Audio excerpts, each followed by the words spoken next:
Chairman Lee, Vice Chair Beyer, distinguished members of the committee, thank you for this opportunity to testify today.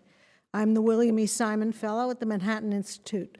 Much of my research over the past 23 years has been on the decline of marriage, its causes, its impact on children, and its relation to poverty and inequality. Today, I'd like to focus on what is perhaps an underappreciated part of this story, what some family scholars call the marriageable men problem. Let me begin by describing the mass movement of American women into the workforce that began in the mid-20th century. It launched an extraordinary social revolution whose ripple effects we are still trying to fully understand. In 1950, about 1 in 3 women were in the labor force.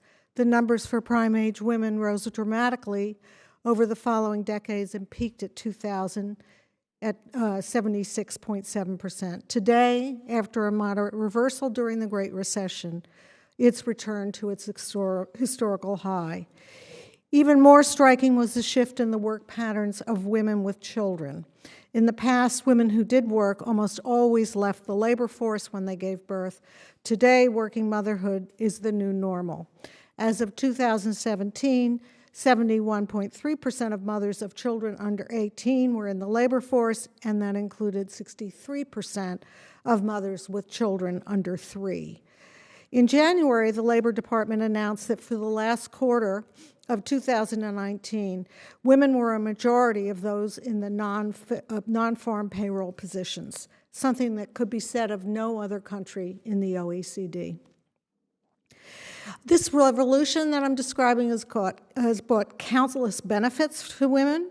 In order to prepare themselves for the workforce, they've spent more years pursuing an education. This has given them the chance to use the full range of their talents and pursue their individual interests. It's been widely and accurately reported that women are now more likely to graduate from college than men are.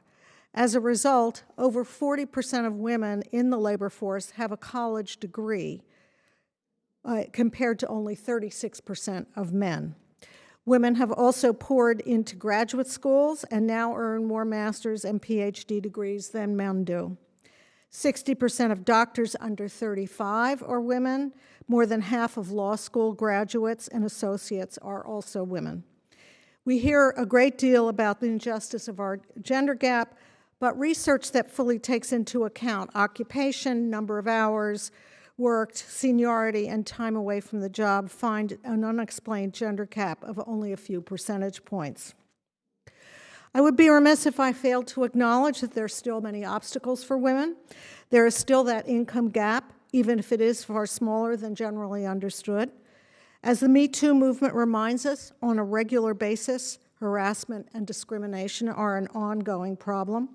Women still do more of the child care in married couple homes, and for the 23% of homes led by a single mother, they do all of that work.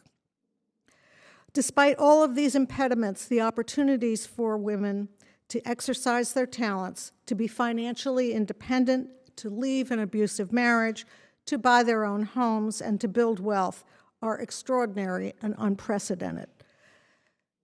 The opportunities for them to find a desirable husband or partner, that is a man with whom they might want to raise children, turns out to be another matter.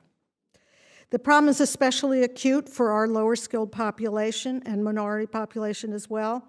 In 1960, more than 90% of adult women over 35 had married.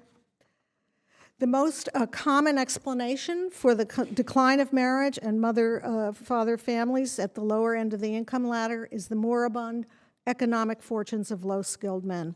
There's some disagreement about just how bad this is, and I won't elaborate on that debate here. But there's little question that the economic fortunes of those men relative to women have worsened. I see my time is running shorter than I thought, so let me rush through to this. What does all this have to do with marriage? After all, the traditional family model with a male breadwinner and homemaker wife has been in decline for decades. Yet, still, women want to marry men who earn more than they do. And what we're finding instead is many men, about 10% of the prime age workforce, dropping out of the labor market entirely. And they're also having a great deal of trouble in school. Can I continue? Yeah, go ahead. You can Okay. finish. So what we have then is a mismatch between what women might want and the men available. It is especially large for minority and especially African-American women. A Pew survey confirmed that never married women place a high premium on finding a spouse with a steady job.